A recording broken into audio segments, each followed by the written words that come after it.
Finally live. Okay. Hi, everybody. Welcome to this edition of the Cancer Coach Talks. I'm your host, Leslie Nance, and tonight we're going to be talking about purpose. And this subject is near and dear to my heart because I truly believe that I would not be here today talking to you and inspiring you and helping you through this process if were not for what cancer has done for me and my life. So I am super excited to share this topic with you. Let me introduce myself super fast. My name is Leslie Nance. I'm a certified holistic nutritionist, a certified holistic cancer coach, whole bunch of certifications but what I do as a cancer coach is I help people through their cancer journey one-on-one, teaching them how to make their body an inhospitable environment to cancer and disease. And we do this through several mechanisms. We do this through the physical part of the body, which for me entails nutrition as a holistic nutritionist. We do this through the emotional and mind, our heart set of the person, to really help them align themselves towards healing. And then we also do this through the spiritual side of our lives, really enabling all parts of our lives to be directed towards healing. That's what I do as a cancer coach, helping those healthy cells become healthier and those cancer cells to become more vulnerable to cancer treatment. And of course, to what our healthy cells are naturally doing, which is to be there to help prevent cancer. So let me say hello to a couple of people that are here tonight. Rosette is here. Hi, Rosette. It's so good to have you. Hi, Tommy. Oh my gosh, long time no talk, Tommy. It's good to see you here. Hi, Kathy. Hi, Lydia. I love you guys so much. Thank you so much for joining in tonight. If you're joining here tonight, if you leave me a comment, I know you're here. If not, you're just a number, and that's okay too. I know not everybody's cut out for the comment section, which is totally fine as well. If you feel like you want to reach out to me after this broadcast, you can do that right through our Facebook page or our website, anystagecancer.com. Either way is perfectly fine. So tonight I want to talk about what cancer is preparing you for. What if you took the idea that cancer came to you to prepare you for something in your life? Hey, Tracy. Hey, Janice. It's good to see you. Hi, Anne-Marie. Oh my gosh. It's such a good place for me to be. I just love being here with you guys. I'm going to share a story that Janice shared with me this week in coaching. I'm going to share with you her story a little bit to talk about purpose tonight. But what is, with her permission, of course, but what has cancer come to you for? Because a lot of times we think about cancer coming as a destructive source, right? It's here to interrupt. It's here to destruct. It's here to take away my future. It's here to take away my life, possibly.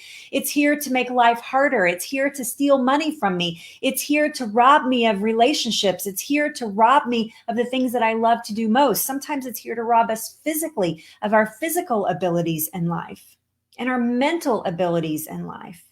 But what if you thought about cancer coming from a loving source that was here to teach you something about yourself, that was here to guide you and help you step up to the next level in your life? That is what we're going to talk about this evening.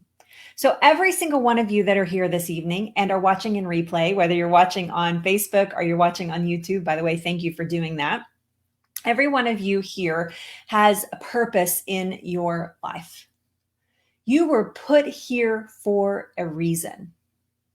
And I know sometimes that we feel we get caught up in like ordinary life and, day-to-day stuff. And we begin to miss that part of us. And this is what happened to me, is that I was so caught up in my particular situation. I was so caught up in my perfect life that I had squeezed out any opportunity to advance, to become more of who I was designed to be, to seek out my purpose. I had hit a brick wall. My life was fantastic. My husband and I had a thriving business that had had lived through a terrible recession that took a hard toll on retail and service businesses, which is what we were. We had an antique store, a beautiful antique shop, and my husband did clock repair from that shop, and we had an amazing client base, and we had survived that. We were traveling the world buying antiques and bringing them back to our shop. We specialized in European antiques. We, more in love than ever, we were truly living the dream. We had purposely designed this life for ourselves.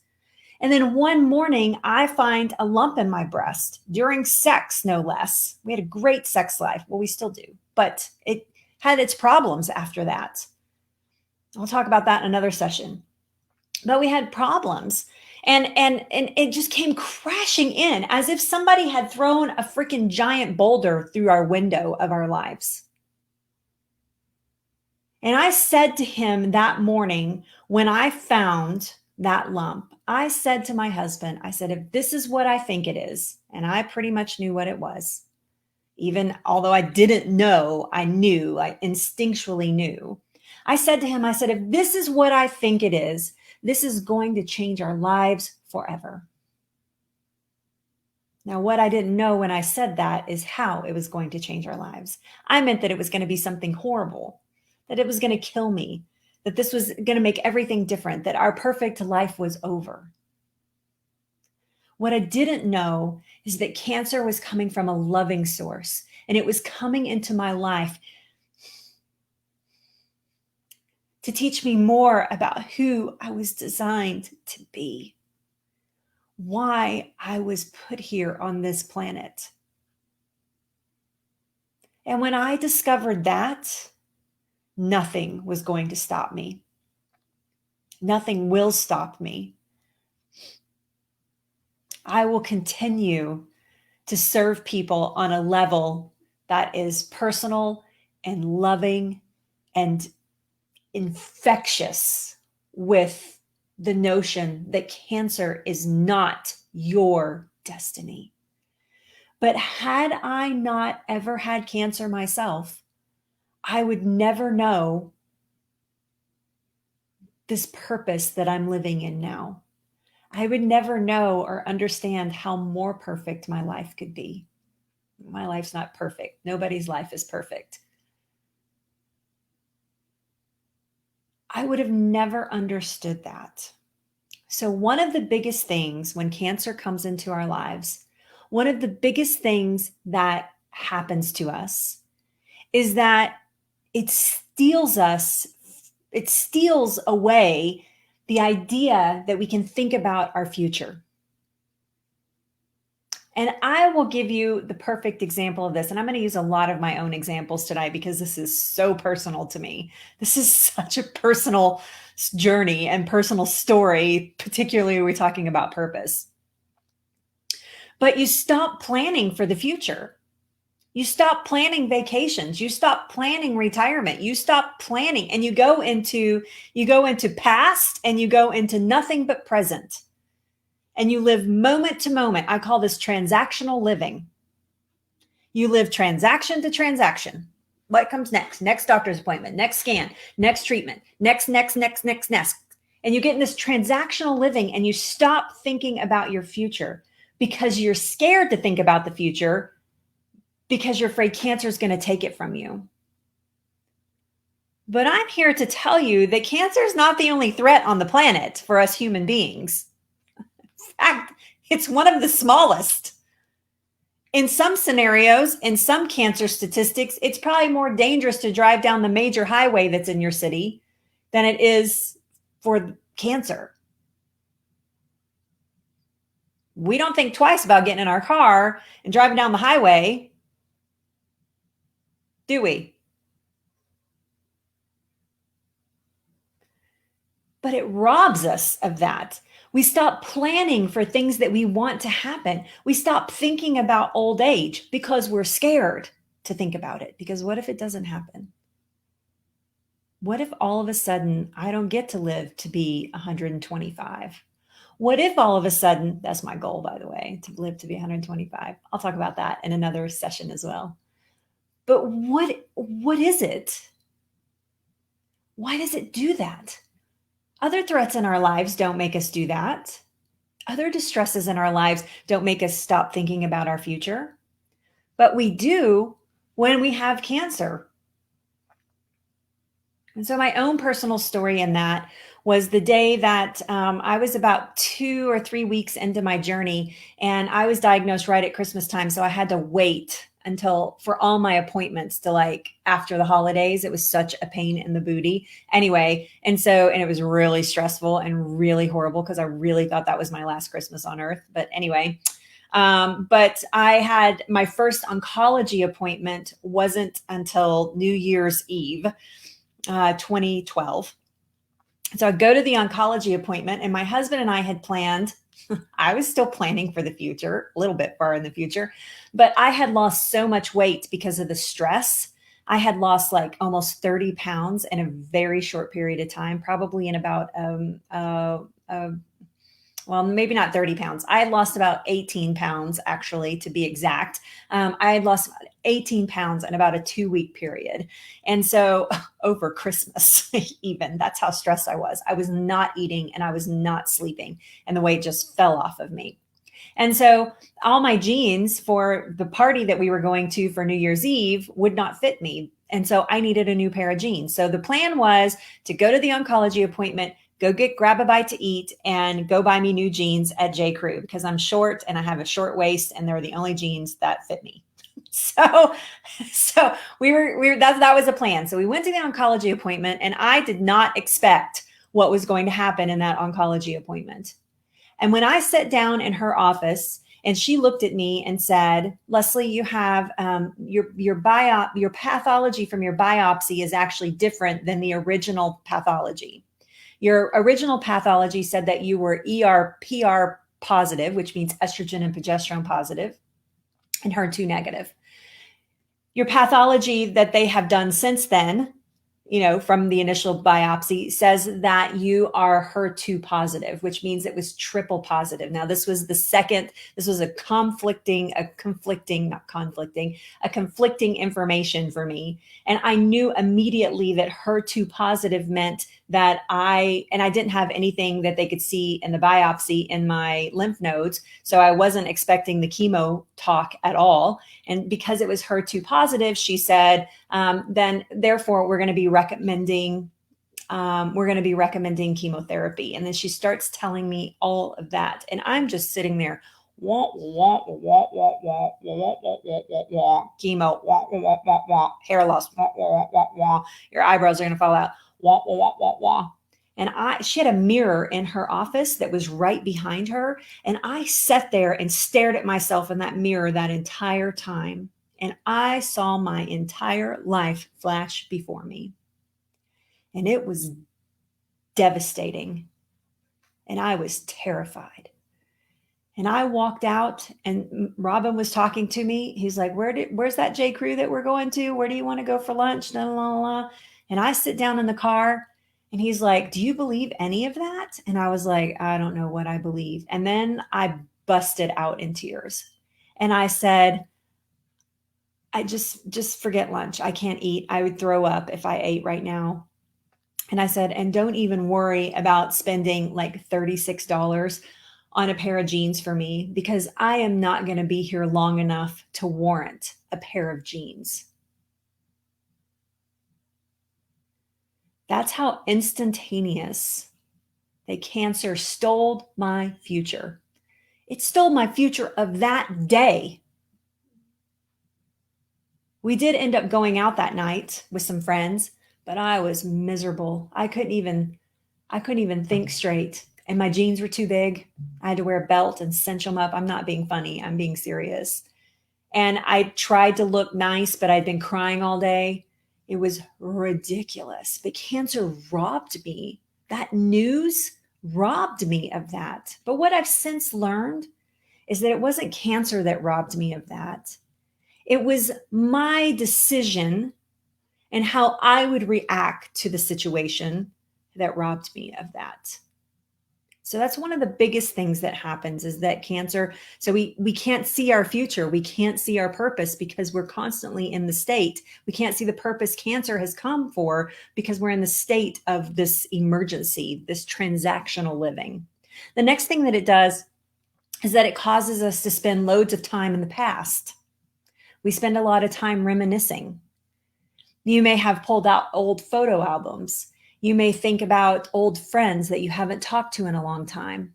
Maybe family members that you haven't seen in a long time, aunts, uncles, distant cousins. Should have went to that. Dang, I should have went to that family reunion because I'm probably not going to get a chance to go this next time. I'll either be too sick or I'll be dead. Do you see this spiral? Do you see this vicious circle that we put ourselves into? We think about regrets. I didn't do this. I should have done that. If I only could have had the time. We stay in transactional living even in our past. We think about good times. We mourn our normal lives. We mourn that normality that we had prior to our diagnosis. What if you weren't meant to live that life? Have you ever thought to ask yourself that question? What if you're meant to live something extraordinary? What if cancer was here to teach you that about yourself? We think about accomplishments, things that we did achieve, thinking about, oh, I did do this in my life and I did do that, as if we would never have them again, as if the good times are over, never to be here again, never to be seen again. This is what cancer does. It puts that blanket over us. It smothers us in our mindset. We have to figure out how to toss that blanket off. We need a big jumbo pair of scissors and cut that blanket off of us. And the last thing that it does is we go into reconciliation mode. And what I mean by that, and this is also transactional living, moment by moment by moment, is that we have a knee-jerk reaction to things like, oh, it must be my diet. It was probably my diet. Oh my God, I had Whataburger. Oh, that's like a Texas thing. Okay, do you guys have Whataburger where you're at? Anyway, it's a fast food joint. I had Whataburger like every week for 2 years. I'm pretty sure that's what caused my cancer. We start blaming things or blaming ourselves or blaming people for what has happened to us. And we go into reconciliation. I need to fix that. So therefore, if that's the problem, then therefore that's what I need to fix. And we start trying to reconcile that in our lives. We have these knee-jerk reactions to that. Diet is one of the biggest ones that I see people react to. We think about all our bad habits. Oh my goodness. I smoked pot when I was in college. That's probably what caused this. I took birth control in my 20s. That's probably what happened. I never forgave my mom. I'm pretty sure that that's why I have cancer. We go into reconciliation mode. And then what that does is we go trying to fix it. So it puts us through these crazy detoxes, whether it's a mindset detox or a physical detox. We try to heal relationships that we never wanted in the first place, of people that we don't care to have a relationship with.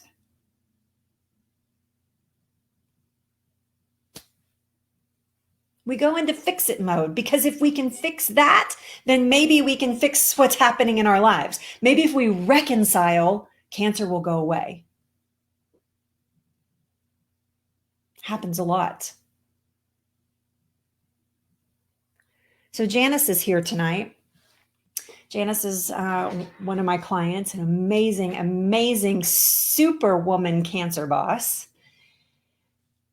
And Janice she's a former nurse, and thank Janice for her service to our country. She had a long stint to our country, being a nurse.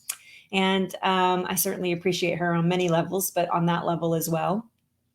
And Janice lives in an area where she can go hiking a lot, and there's forests and things like that. And she was sharing something with me that we had talked about, she was sharing photos with me of a burn area. And I actually love hiking in burn areas because I love to see the regeneration that happens after that. Plus, you can see for miles. The vistas and the views that open up in these burn areas are amazing. Although it's sad that the burn happened, you know where I'm going with this, right? although it's sad that the burn happened, it creates this amazing opportunity for a forest to regenerate and to have new life and to have new purpose. And she and I were talking about this, and it just hit me in the conversation. And she was 2 steps ahead of me. And I said, Janice, this is like a metaphor for what you're going through right now. You needed to have some things burned out of your life, some mindsets, some pressures, some ideas. They needed to be burned out of your life so that you can regenerate, so that you can see clearly.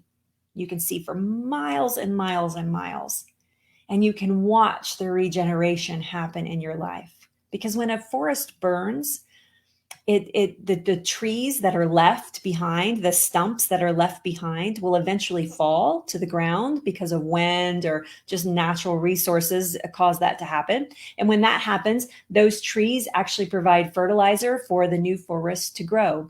And if you think about the big trees in California, the sequoias, they actually do not seed unless they're exposed to extreme heat, like burning.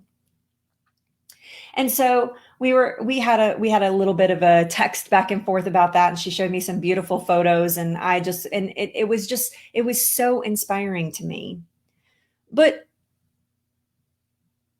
although it's tragic that a forest burns, and it's sad when it happens, the forest doesn't sit there and lament that. It doesn't sit there and go, well, shit, we burned down, so that's it. No more forest for you. No, it gets right to work immediately, regenerating new kinds of plants, new kinds of animals, new kinds of trees and flowers appear. And if you're lucky enough to be in one of the areas, you can see for miles. The sun is able to penetrate so that the plants grow quickly and they're nourished from the burn area. The soil is fertile for that. So what if this was the same thing in your life? What if cancer came and instead of rolling around in it and letting it consume you and letting it rob you and letting it steal from you, you decided instead to let it regenerate you, to let it recreate something in you that is magical, taking the opportunity to look way down the road at what your life looks like. Now, every one of my clients goes through a process, a mindset exercise that directs them in that path so that they can look 5, 10, 15 years from now. And I will tell you, most of them will tell you it's one of the hardest things that they do with me. They're like, this is so hard. Can't I just juice, Leslie? No, you got to work on what's up here. You got to work on what's going on up here, because whatever's going up on here is what's going to happen all throughout the body. Not just what you're doing in here, not what you're just putting in here. You got to work on it all.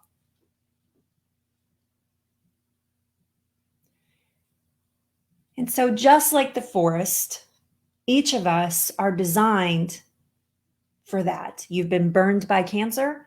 You've let a lot of things die out of your life. You've probably changed a lot of things about your lifestyle, right? Yeah. You've been stripped of your protection in some cases, but now the light is allowed to shine in. Maybe you've made room. For me, it was making room for the new things that needed to happen in my life. For me, the cancer burn, made room for new things in my life. It made room for new growth. It made room for new attitudes. It made room for a new future. And it was exciting and is exciting.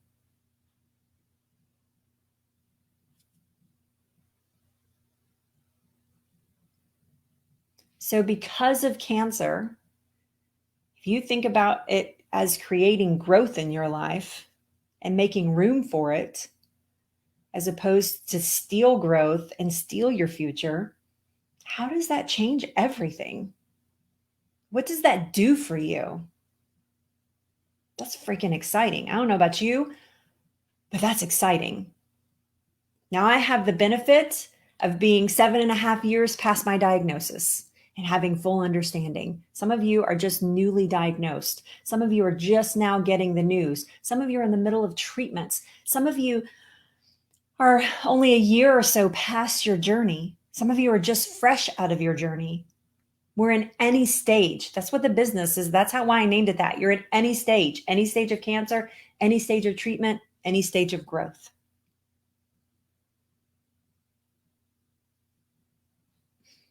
So if you stop thinking about the future, do something really simple. Plan something big. Plan something big for the future. I don't care what it is. Plan a vacation, which is kind of difficult right now, but you can plan a vacation. It's okay. You don't have to buy the tickets and everything to plan a vacation. You can start researching the place that you want to go. You can start looking into, hotels. You can start figuring out how much money that you'll need in your budget for it. There are lots of things that you can do without actually doing it right now, but making that plan. So if you've stopped thinking about the future, make a plan for something. Simple reframe of energy. If you spend too much time in the past, then focus on healing in the present. Focus on what your needs are in healing. If you want to fix it all right now, if you're trying to reconcile everything right now, then get out of overwhelm. You have time to make these changes. I come across this many people, which is hardly any. I don't know if you can tell, but that's hardly any. This many people that don't have time to make strategical, amazing life changes at a pace that keeps them out of overwhelm. Very few people, like maybe one out of the entire year of somebody I'm like, whoops, we need to get to work right now. And you got to make these changes right this second. That happens rarely. It does happen, but it happens rarely. Most of you have plenty of time to make mindful, meaningful changes in your life. Things that will last, things that aren't here temporarily just because you have cancer, but things that last and truly make your body inhospitable to cancer. You don't have to fix it all right now. So I want you to try to redirect your energy from trying to understand why you have cancer, because this is where we mess up. People want to try to understand why they got cancer. That's not where your energy needs to be spent. Your energy needs to be spent on what has cancer come to teach me? What can I learn from this journey? What did I learn about myself? What did I learn in the process about others? Maybe it's more to learn about who you are. Maybe it's actually there to protect you from something worse in your life. I always say that about traffic. I hate traffic. I just despise traffic, but I'm like, maybe it's saving me from something bad happening and, down the road, an accident, or, somebody trying to, runs into me in a parking lot, or somebody tries to steal my purse in the parking lot. I don't know. Maybe, whatever. I always try to think about it that way. Maybe this is protecting me from something else. But do you see those shifts? Instead of it's come to rob me from all of these things, and why is it here and why did it come? Shifting that energy to, what can I learn from this? How can cancer transform me? Maybe there's something you always wanted to do and you were never brave enough to do it. And now you're like, I'm doing that thing. I got nothing to lose. That's pretty powerful. You've heard of people that have a bucket list. Why didn't they do those things prior? Maybe they didn't have the motivation. But a bucket list? Let's check some things off the bucket list. When you do this, when you shift your energy from asking, why has this happened to me? Or why did I get cancer? To, what has cancer come here to teach me? How can I transform because of this journey? When you shift into that gear, you really allow yourself to stay into balance. You're really giving the body the opportunity to be in balance. You're really helping those negative emotions just drift away. And that soft veil of satisfaction and knowing to show up. You open the door to healing and you start closing the door to illness.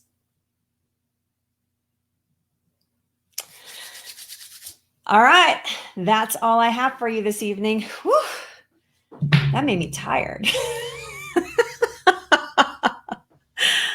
Thank you so much, everybody, for being here. I would love to get to your questions. So I'm going to spend about 5 minutes over in the comments before I leave here this evening. If you are not staying, if this resonated with you and you need more information like this in your life, if you need somebody to love you and to serve you and to help you through this process of cancer, I'm your girl. So don't hesitate for 2 seconds to reach out to me. I am happy to talk to anyone about their journey. So I'm going to leave a link where you can book a one-on-one call with me. I'm going to leave a second link that if you're not sure about that one-on-one call and you want more information, you can go and watch my my webinar, 5 Steps to Becoming the Boss of Your Cancer, which I talk a lot about here in these trainings as well. And so I'm going to leave that there for you guys. If you have questions, please start to type those in now, and I'm going to take a few minutes to look at that. So I'm going to leave those links for you. If you're interested, please do not hesitate to reach out. There is no obligation with that first phone call. Absolutely no obligation. Most of you know that I said, go think about it. See if it's right for you. If it's right for you, I know you'll come back. If it's not, then I know that you'll find something that helps you on your healing pathways. So let's go look at some questions. Thank you, everybody, for being here this evening, by the way. It's a pleasure to be here. All right, so questions. I got to scroll all the way up, saying hello to everybody. Hello. It's good to see you guys. Thank you so much. Hi, Paula. Thank you so much for joining. I don't think we've ever met, Paula. If we have, please forgive me. I am pretty good with remembering people, but I don't remember your name. So thank you for being here this evening. I hope you found some valuable information. And if you have any questions and you feel like you want to reach out to me, I can certainly help you. Hi, Tracy. It's good to see you. I love it. Rosette says she's searching for her purpose. Love it. Oh, you guys are so sweet. You were hugging me while I was crying. I know I get tears. I can't say that stuff without getting tears, right? Right. There you go. Anne-Marie says, Anne-Marie is one of my mentorship graduates. So she's not only a coaching graduate, she's also a 6-month mentorship graduate. She says, it sure is transactional living when you're diagnosed. We talk about a lot about transactional living in our mentorship program. And it's true that we get into these transactions where we're just, moment by moment. And sometimes that's all we can handle. And because of the storm, we can't see the big picture. But that's what happens when the forest gets burned down, and then you can see the vistas and the smoke is cleared. And then you get to see all these beautiful vistas that really show you what comes next in your life. So yes, thank you, Anne-Marie, for sharing that. Hi, Jennifer. I love you. Thank you so much for being here. Jennifer's like, look, I'm here. I love it. Right? Oh, Jill, don't cry. I know. I was crying too. Okay, so we're even now. Oh, Tracy, my goodness, you guys. I know but you know what? It's okay that we have these emotions surging around in us, because if we didn't, then it wouldn't mean anything to us, right? If it was just easy peasy and now no big deal, got this, whatever, then we wouldn't have time to lean in and to learn the lessons. So I totally get it, right? My girl Babette, cancer. No. Cancer boss, let the good times roll. I love it. Babette is the queen of this, by the way. She's amazingly good at it, being total cancer boss. You lived that spiral, right? Everything in my life had been my life before diagnosis, my life after. Oh, I love that, Kathy. What a beautiful idea. Learning not to segment my life. You guys are geniuses. That is so true, because we do life before cancer, life after cancer. Even I tend to do that. So yeah, it's just life, isn't it? Yep. Let's see. Rosette was like, I couldn't think of why I got it. I know. Oh, thank you, Jill. Thank you. Thank you, Yvette. Hi, Yvette. It's good to see you. Oh, thank you, Anne-Marie. Yeah. Oh, look at this. Look at this. This is beautiful. Thank you, Jennifer, for saying this. Last burn made me a new room for better things, including having you in my life. Oh, I didn't even read that much. Geez. That sounds like I'm tooting my own horn. I just saw the first line. You're welcome. I love having you in my life as well. And you are kicking this thing's butt, and I'm super proud of you. Got no room in her life for cancer. No room at all. Right? Yeah. Oh, there you go. This is the second time, and lots of things needed to change. Amazing. Thank you for sharing that with us. Thank you guys for being so transparent. I love you so much. Yeah. That's right. The body hears what the mind thinks. Sorry, I'm just reading comments. Bear with me. Yeah. Oh, thank you guys. Yeah, it's true. Anne Marie is saying mindset can be an issue and may take over your healing. It's totally true. If you allow cancer to boss you around as opposed to bossing cancer around, you can bet your bottom dollar that it's going to rob you of your healing. You may heal temporarily, but then it shows up again, and then you're like, why would this show up again? Where is this coming from? And it's because you never took the time. And I talked about this last week. You never took the time to heal, to know the difference in your life. So, yeah. I love it. I love it. He's talking about Ann Staley. If you guys don't know Ann, Ann is talking about Ann. She's planning a boat trip to Lake Superior to go salmon fishing 2 years from now. I love it. She'll go too. Don't you worry about it. Oh, that's so awesome, Judith. Thank you for the confirmation. You know, you guys, I spend a lot of time in meditation and a lot of time in deep thought and prayer about what to share with you from week to week. I really felt this like pulling at my heart. That, and then Janice and I had this beautiful conversation. So this is my girl Janice right here. So love me some Janice. Thank you, Jill. Oh, good. Thank you. Thank you for all the confirmations, everybody. I appreciate it so very much. You guys are precious. Thank you. Thank you. You love the bucket list idea, right? Start that bucket list. People think about bucket list as something bad, but honestly, it's not. If you have things that you want to plan and do, man, it's wonderful to put that down on paper and to think about those things. So absolutely. Hey, Carlos, it's good to see you. Thank you so much for being here this evening. Love it. Terrence. Okay, here comes Terrence. This is actually a short one, you guys, for Terrence. I just love making fun of him. He's good at letting me do that. So I'm healed, and now I have to get busy somewhere because I'm at high risk, right? I can't stay in Harris County, Houston, Texas, anymore. I know, because of the high numbers there. Need a permanent vacation. DC's free island. You're so awesome. Just doing the steps. That's right. Love you, Terrence. Thank you for being here this evening. Thank you, Eugene. Oh, thank you so much. Right? Thank you, guys. All right. Oh, what a beautiful name. How do you say that? Lilia? Did I say that right? I probably just totally messed that up. But it's good to have you here. Thank you for joining tonight. Okay, guys. I am out of here. Thank you so much. I got to go buy light bulbs for my new bathroom fixtures. We had to replace our bathroom fixtures because they pooped out our light fixtures. Anyway, so now I got to go find light bulbs that aren't toxic. It's impossible. Anyway, so now I got to go do that. You guys have a great evening this evening. I will be back next week with the Cancer Coach Talks. Please do not forget to check out that link if it's something that you want more information about. If you're not familiar with what a cancer coach does, I'm happy to talk to you about that as well. If you need some support, if you need some love, I am up for all of that. That's my life. That's what I do. So thank you for being here this evening. It's always a pleasure to be with you here on Tuesday nights for the Cancer Coach Talks. I'll be back next Tuesday. And just like Babette just said, remember, the cancer is not your destiny. Good night, everybody. Bye.